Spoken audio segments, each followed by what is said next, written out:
Halo dulur, selamat datang di Madrid United, channel fans MU paling netral. Menang dipuji, kalah dibully.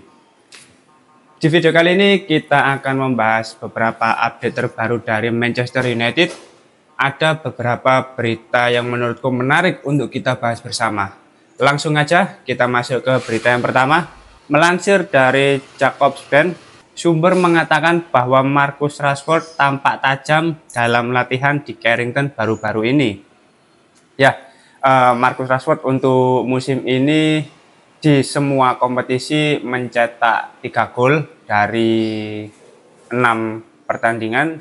Yang menurutku dengan hasil yang diraih untuk sementara ini itu sudah menandakan peningkatan yang cukup bagus dari Marcus Rashford dibandingkan musim lalu. Meskipun di pertandingan terakhir menurutku Marcus Rashford tidak memberikan dampak yang bagus sebagai pemain pengganti di babak kedua.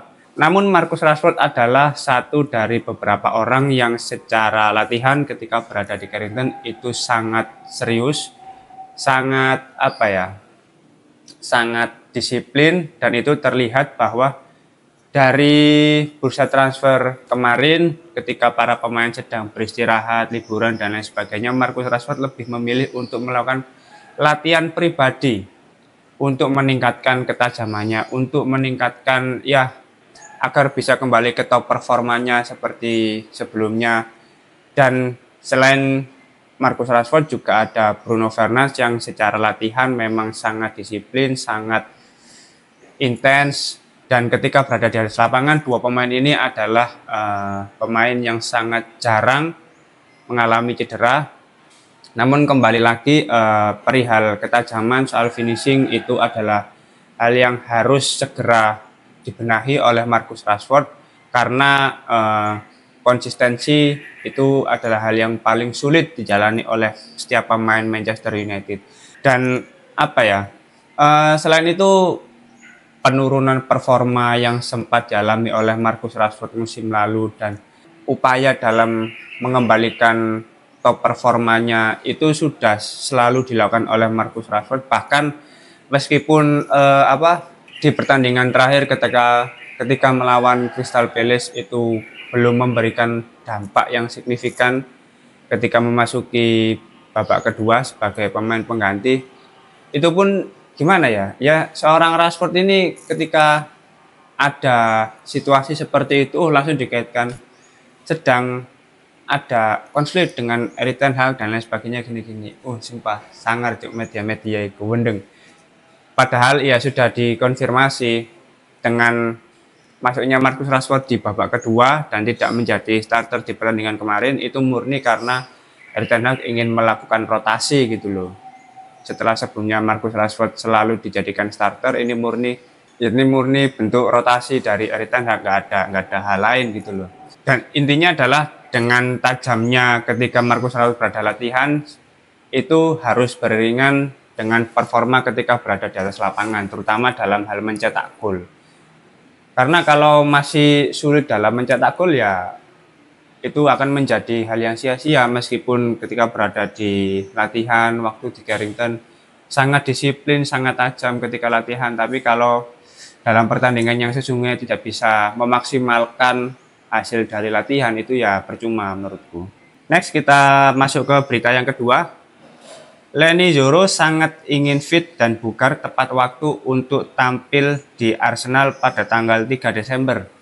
Ia bisa kembali bermain pada pertengahan atau akhir November jika pemulihan dan rehabilitasi berjalan sesuai rencana.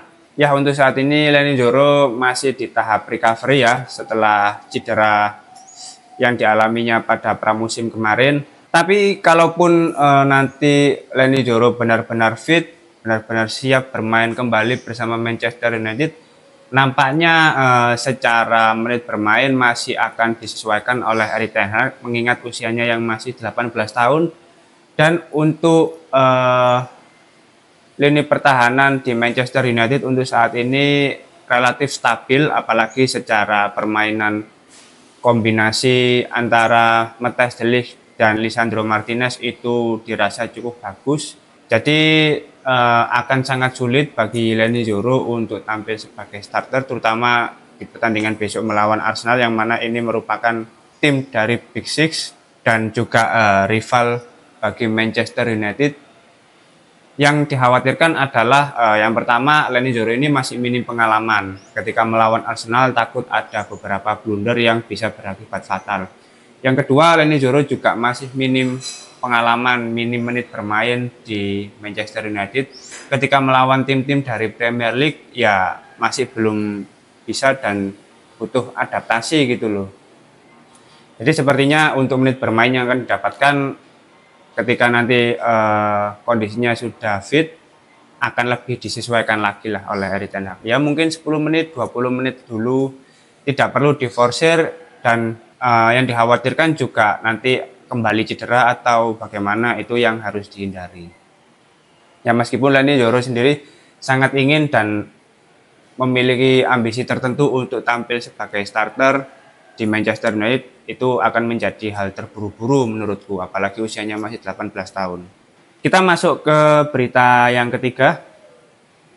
Manchester United mungkin tidak terlalu aktif pada bulan Januari tanpa pemain yang hengkang, tetapi perencanaan untuk tahun 2025 untuk bursa transfer berikutnya atau musim panas sedang berjalan dengan baik. Direktur perekrutan Christopher Vivell yang didatangkan dengan kontrak jangka pendek tampaknya akan terus bekerja di masa mendatang dan telah memberikan kesan yang kuat. Ya, seperti biasa di bursa transfer Januari, memang di tahun-tahun sebelumnya Manchester United juga tidak terlalu aktif dalam mendatangkan pemain baru, kecuali ada pemain-pemain yang keluar, pemain yang kontraknya habis. Nah, itu baru langsung mencari pengganti dengan membeli pemain baru. Tapi kalau melihat situasi yang ada, kemungkinan kalaupun Manchester United mendatangkan pemain baru, itu sifatnya lebih ke pemain rotasi untuk memenuhi kedalaman squad di Manchester United, mengingat kompetisi juga masih sangat banyak dan pemain seperti Victor Lindelof, Christian Eriksen itu kan masa kontraknya juga hampir habis. Mungkin akan lebih dipersiapkan di Januari besok kalau ingin mendatangkan pemain baru. Jadi ketika nanti kontraknya sudah habis di musim panas mendatang, itu para pemain yang baru dibeli itu sudah mulai nyetel. Jadi sudah selesai masa adaptasinya, dan ketika memulai musim baru di 2025-2026 besok, para pemain itu sudah lebih siap gitu loh untuk menjalani musim baru gitu. Memang sudah ada beberapa nama yang sedang diincar oleh Manchester United, itu pun tidak lepas dari kinerja Christopher Vivell yang sangat bagus dan sudah terlihat hasilnya di bursa transfer kemarin, terutama pemain-pemain muda yang sedang diincar oleh United. Sepertinya untuk Christopher Vivell juga akan diperpanjang ya masa kontraknya bersama United dan langsung diberikan kontrak jangka panjang. Melihat kinerjanya yang sangat efisien, sangat cerdas, itu sangat disayangkan kalau kontraknya tidak diperpanjang oleh United. Ya kita lihat saja nanti ke depannya seperti apa ya, sambil memantau situasi di bursa transfer musim dingin besok. Oke, kita masuk ke berita yang terakhir. Manchester United masih menginginkan bek kiri muda.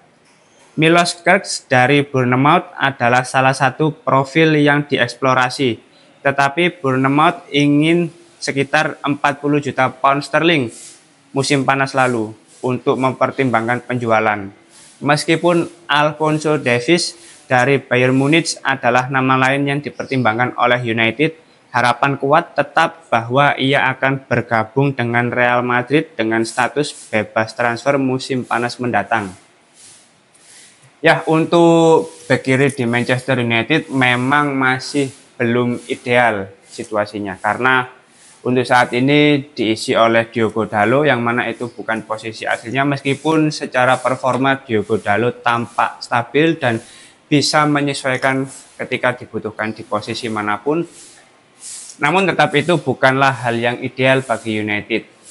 Ketika Luke Shaw dan Tyrell Malacia masih belum bisa bermain bagi United, ada hal lain yang perlu distabilkan di posisi tersebut. Karena kalau misalkan dua pemain ini cedera lagi dan Diogo Dalot kemungkinan juga mengalami cedera praktis posisi di bek kiri tidak ada pemain lagi yang bisa berperan di posisi tersebut.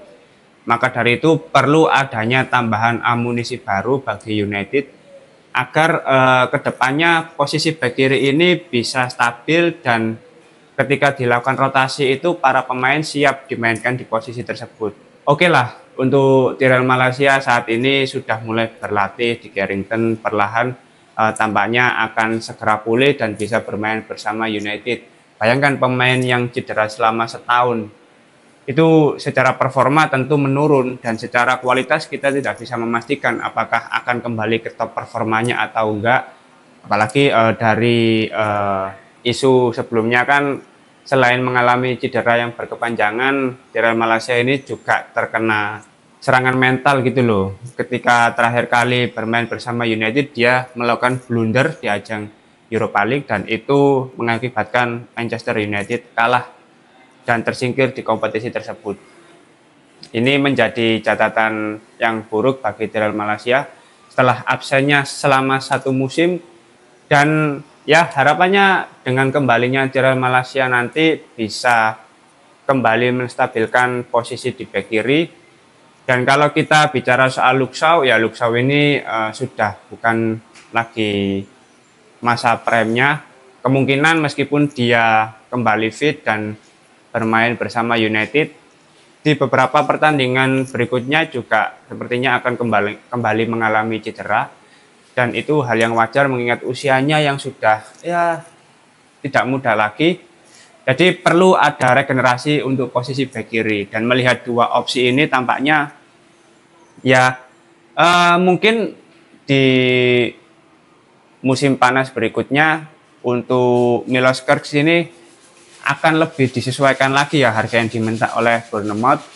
Lalu untuk Alphonso Davies ini ya apalagi statusnya bebas transfer ya, otomatis dia akan lebih memilih Real Madrid ketimbang United. Tapi itu pun masih belum bisa dipastikan, karena kalaupun Manchester United di akhir musim ini meraih hasil yang positif, entah itu trofi atau klasemen di Premier League yang masuk ke posisi 4 besar, tentunya itu akan menjadi nilai jual tersendiri bagi para pemain yang ingin didatangkan oleh Manchester United. Oke, mungkin itu update terbaru dari Manchester United.